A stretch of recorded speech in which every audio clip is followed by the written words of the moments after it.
Bonjour à tous, que la paix et la faveur de Dieu soient sur vous. Je suis le prophète Adatara, guide spirituel, président fondateur de la Fraternité universelle pour la conscience du Christ. C'est une ONG qui parle de dialogue interreligieux, qui parle de paix. Notre devise, nous ne sommes pas obligés de prier de la même manière, mais au nom de Dieu, on peut vivre en harmonie. En ce jour, je vais vous parler d'un phénomène qui fatigue les gens sur cette terre des hommes et les solutions qui vont avec. C'est le phénomène des maris et femmes de nuit, appelé l'incube pour ce qui concerne les maris de nuit, c'est-à-dire démons, garçons. L'incube ou le mari de nuit est défini comme un démon qui revêt une apparence mâle et qui vient généralement avoir des rapports sexuels sur votre couche. Le succube, c'est un démon femelle qui prend l'apparence femelle, qui vient sur votre couche et pour avoir des rapports sexuels avec vous. Donc ce sont ces deux entités-là, le succube et l'incube qu'on appelle le mari ou la femme de nuit, au jour d'aujourd'hui, qui créent beaucoup de dégâts dans la vie de certaines personnes ici au jour d'aujourd'hui. Beaucoup d'hommes passent par des procédés pour s'en débarrasser, mais le phénomène perdure, le phénomène dure.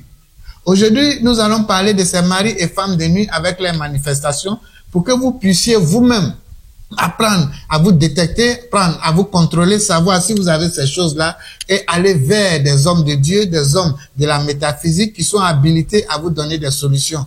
Comme aujourd'hui, je vais vous donner deux solutions, la solution basique et la haute solution pour vous débarrasser de ces choses-là. Vous savez, quand vous prenez dans la Bible, dans le livre de Tobit, versets 6 à 13, on nous dit Tobit, il dit à Lacan et Raphaël, frère Azariel, je me suis laissé dire que Sarah a déjà donné 7 fois en mariage et à chaque fois son mari est mort dans la chambre des noces. Il mourait le soir où ils entraient dans la chambre. J'ai entendu les gens dire que c'était un démon qui les tuait et j'en ai eu peur. Voici Tobit ici en compagnie avec Lacan et Raphaël qui s'est manifesté en chair pour faire chemin avec lui pendant qu'il allait encaisser le crédit de son père et ils sont arrivés dans ce village-là. Il y avait une belle femme du village. Il est tombé amoureuse d'elle. Mais on dit cette femme-là, elle était à son 7e mariage et les démons, les maris de nuit, tuaient ces personnes-là. Vous savez, ces maris ou femmes de nuit s'attaquent aux hommes de destinée. Quand vous avez une grande destinée, ces maris ou femmes de nuit vous attaquent pour faire échouer votre destinée à travers votre relation, à travers les gens qui doivent vous permettre de rentrer dans votre destinée. Comme on le dit, c'est l'homme qui fait l'homme. Et ces hommes qui peuvent vous aider à évoluer, ces maris de nuit là détectent, ces femmes de nuit, ces démons là détectent ça rapidement et ils viennent pour gâter votre destinée en ayant des rapports sexuels avec vous, en vous prenant pour femme ou bien pour mari. Ces démons sont une vérité. Beaucoup de personnes vont se demander, mais comment ces démons là, comment ces entités là sont arrivées là? Nous allons partir dans la Genèse, dans le livre de Genèse 6 au verset 1, en allant au verset 3, où la Bible nous dit ceci. Lorsque les hommes eurent commencé à se multiplier sur la surface de la terre et que les filles leur furent données, les fils de Dieu virent que les filles des hommes étaient belles, ils les prirent pour femmes parmi toutes celles qui étaient belles. Donc c'est pour dire que ces démons-là choisissent, ou bien choisissent ceux qui sont beaux, ou bien celles qui sont belles.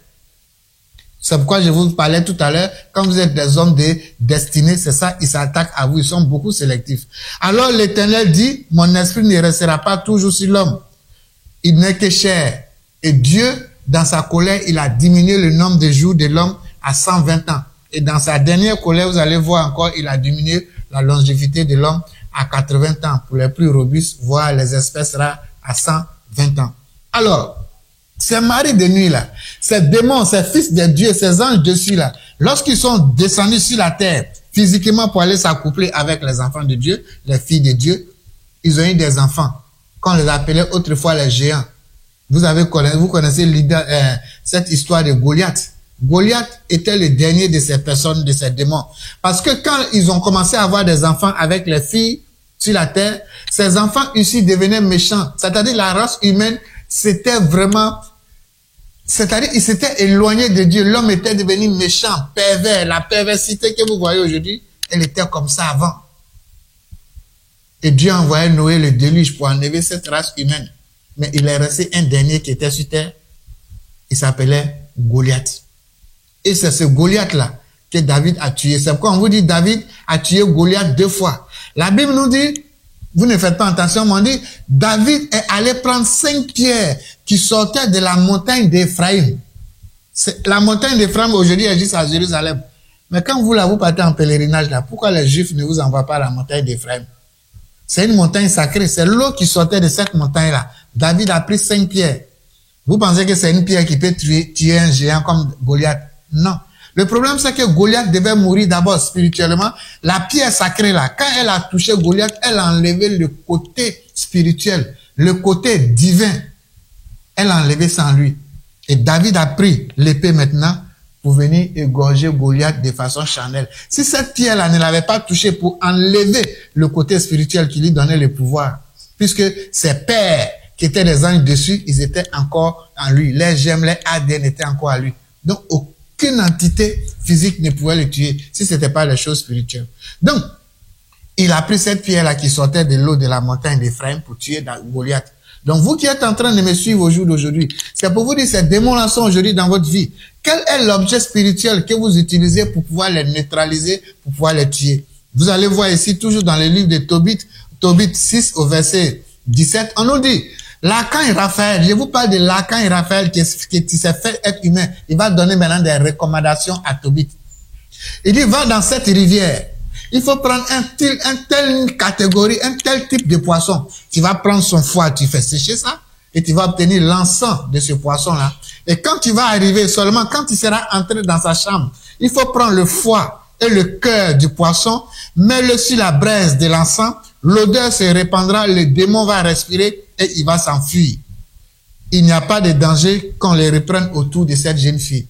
Est-ce que Lacan et Raphaël ne pouvaient pas aller lui-même, étant faible, cher, il ne pouvait pas aller imposer la main à la fille? Il pouvait le faire. Mais il a utilisé quoi? Les secrets de la nature, puisque Dieu a mis la nature à notre portée. Donc, les démons et les femmes de nuit se chassent à travers certaines entités que Dieu nous a données. Et tout à l'heure, à la fin de l'émission, je vais vous donner les secrets et les recettes.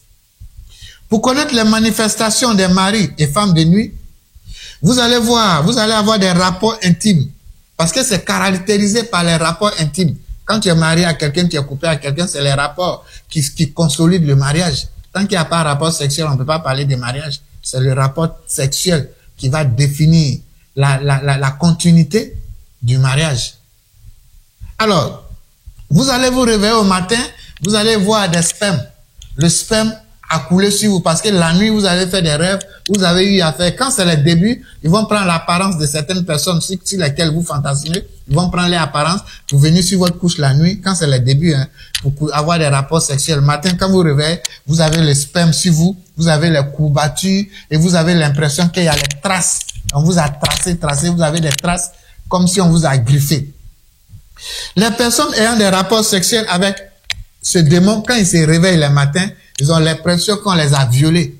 C'est-à-dire, physiquement, de la même manière, on va te violer. Tu vas sentir les mains d'homme, les traces d'homme sur toi.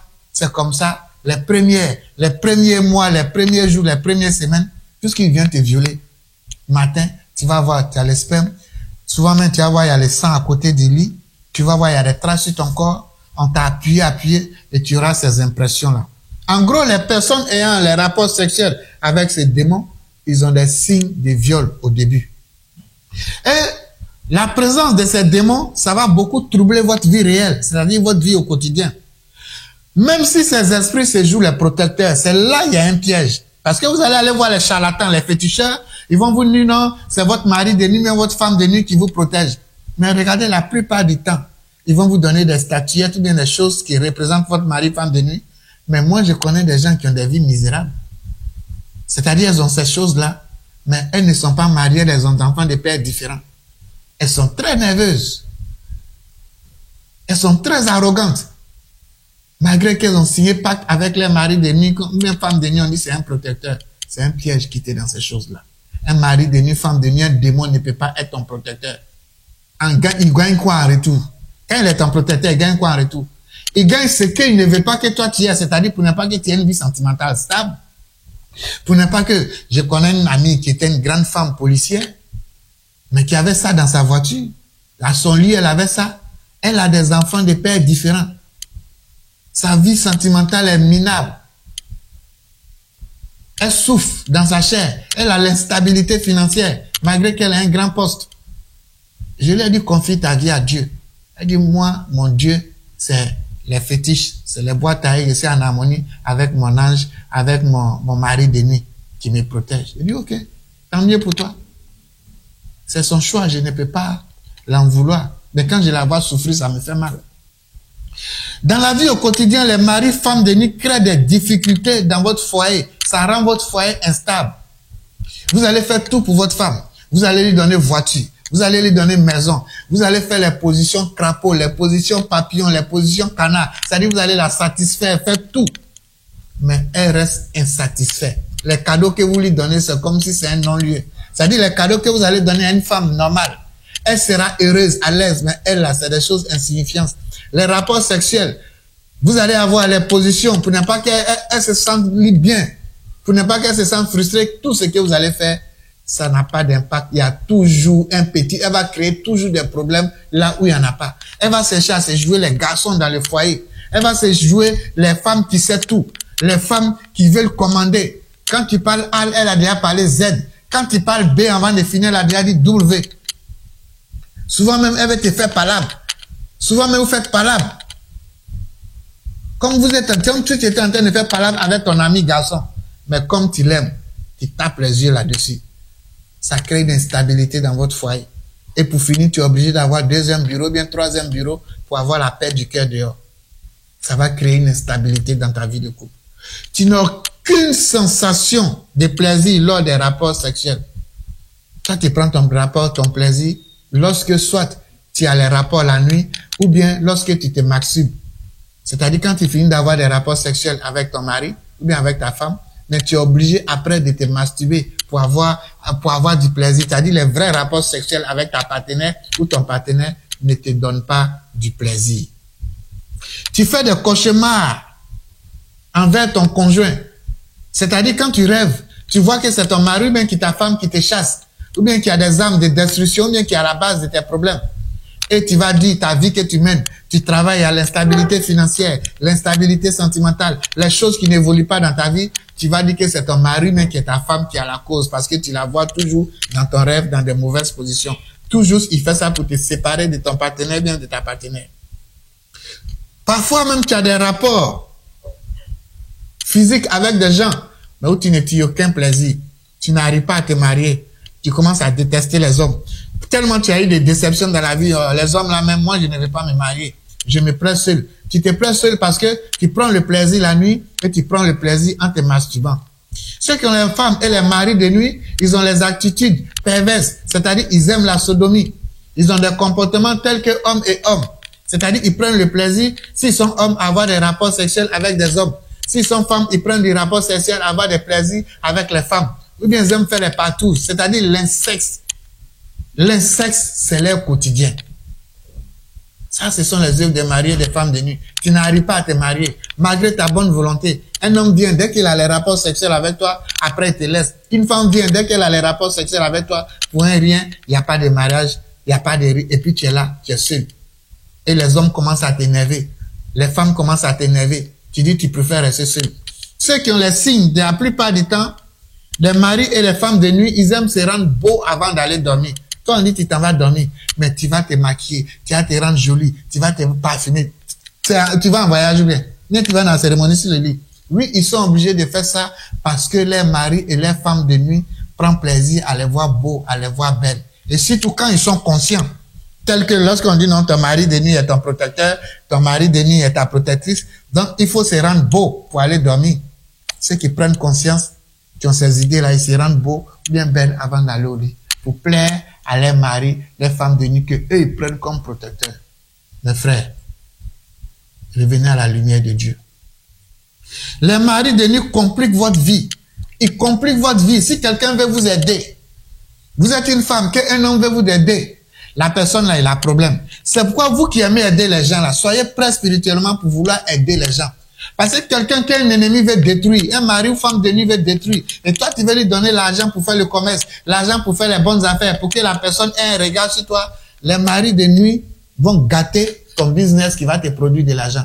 Ou bien si c'est un homme que tu veux aider, les maris de nuit de ces derniers-là vont gâter ton affaire. Donc si tu veux rester avec quelqu'un, il faut voir si la femme ou mari de nuit, si c'est ça, toi-même tu prends tes dispositions avant de chercher à l'enlever dans le trou. C'est quoi des gens qui disent non, on m'a fait promesse, mais à la dernière minute, la personne a des problèmes, ou bien je ne le vois pas. Il faut chercher à fouiller si tu n'as pas mari et femme de nuit. Parce qu'ils vont t'éloigner de tous ceux qui vont te permettre d'évoluer, tous ceux qui vont te permettre de réussir. Tu vas aller déposer le dossier pour travail. Tu es venu à 2 heures du matin pour avoir un bon rang. Mais quand ils vont commencer à prendre les dossiers, ils vont prendre les premiers, ils vont dire le reste, venez demain. Ou bien ils vont dire on prend les premiers arrivés, si ton tour, on dit non, l'autre n'a qu'à rentrer. Toi, il faut attendre. Ou bien il y a un petit problème où toi, ton tour arrivé, c'est là que tu vas avoir diarrhée. Ou bien c'est là que tu vas avoir un problème pour chercher à t'éclipser. Quand tu vas revenir, tu as perdu ta place et tu as perdu la chose. C'est eux qui font ça. Ils vont détruire ta vie pour que tu sois à eux seuls. Les maris et les femmes de nuit sont une réalité. C'est pourquoi je vais vous donner un secret basique que vous-même vous pouvez faire à la maison. Pendant 9 jours, vous allez chercher une essentielle de sauge. Vous allez chercher la sauge elle-même séchée en plante. Alors, qu'est-ce que vous allez faire? Pendant 9 jours, vous allez vous encenser et faire un bain avec l'huile essentielle de sauge et la plante de sauge. Vous mettez l'huile essentielle, vous prenez un seau d'eau d'abord, vous déposez à côté, vous prenez les feuilles de sauge, vous allez mettre le feu, la braise bien allumée, vous prenez un peu de feuilles de sauge séchées, vous mettez ça sur la braise. Soit vous pouvez vous arrêter dessus pour enjamber, et pendant que vous êtes en train de la fumée en train de monter, vous allez prendre la Bible pour faire l'invocation du psaume 143. Le psaume 143, les psaumes sont faits pour faire les invocations. N'oubliez pas que dans la Bible, il y a la prière et il y a l'invocation. Donc vous allez lire le psaume 143 en faisant l'invocation avec tout le psaume 143. Et une fois que vous avez fini, pendant que vous êtes en train d'encenser, si vous voulez, vous pouvez prendre un gros pain, comme on fait par lui là, pour se couvrir, vous pouvez faire bain de fumée. Mais pendant ce temps, vous êtes en train de lire le psaume 143. Une fois que vous avez fini, les débris qui sont restés là, par terre, vous renversez et les débris et le feu, tout ça, dans le seau d'eau qui est à côté. Et l'huile maintenant essentielle de la sauge, vous mettez 7 ou 9 gouttes dans votre seau d'eau et vous allez prendre, quand vous mettez dans le seau d'eau, vous allez faire encore l'invocation du psaume 143 sur le seau d'eau. Et vous allez prendre cette eau-là pour vous laver. En vous lavant, vous demandez à Dieu de vous débarrasser des démons et des maris de nuit. Alors, après avoir pris le bain, quand vous avez fini de prendre le bain, vous allez prendre un carreau de sucre et vous allez mettre 2 ou 3 gouttes de l'huile essentielle de la sauge et vous allez manger ça.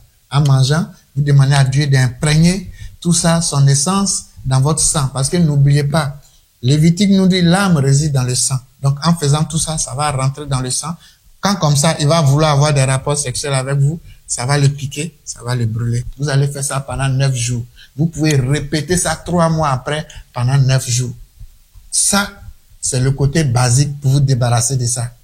Quand vous allez à la pharmacie, on vous dit allez-y payer les médicaments à la pharmacie de l'hôpital. Et quand vous finissez, on vous dit allez-y payer maintenant la pharmacie dehors. Celle-là même qui donne mal de tête.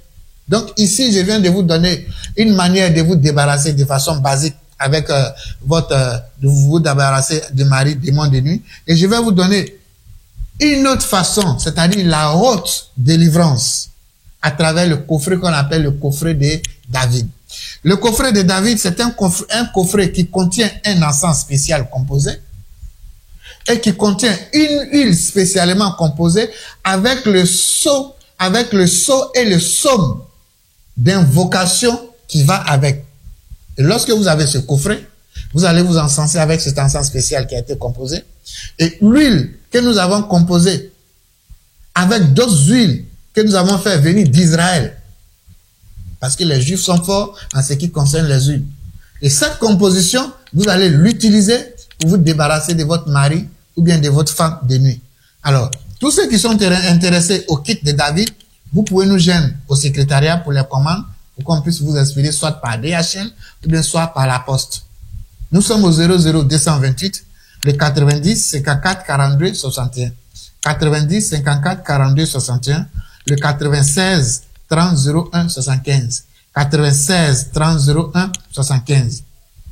Les invocations que nous allons mettre dedans viennent de Dieu. Quand vous prenez Jérémie 33, au verset 3 nous dit, invoque-moi au jour de la détresse, je t'annoncerai des grandes choses cachées que tu ne connais pas.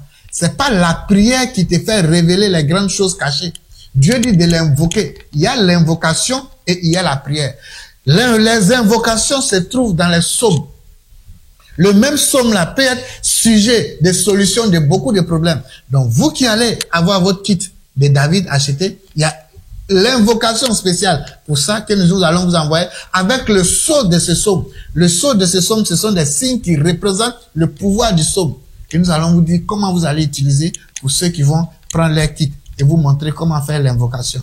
En temps normal, quand on fait l'invocation avec un psaume, quand tu finis de faire l'invocation face à l'est, tu t'assieds tranquillement 15 ou 10 minutes, c'est là on parle de méditation, pour être imprégné par l'essence de l'invocation du psaume que tu as fait descendre tranquillement. Donc il y a l'invocation, comme le dit ici Jérémie 33, verset 3, « Invoque-moi, je te répondrai. Je t'annoncerai de grandes choses cachées que tu ne connais pas. » Les invocations, il y a le pouvoir des grandes choses dedans. Vous priez, mais vous priez mal. Il n'y a pas que la prière. La prière consiste à dire ce que ton cœur veut, à demander à Dieu ce que tu veux à Dieu.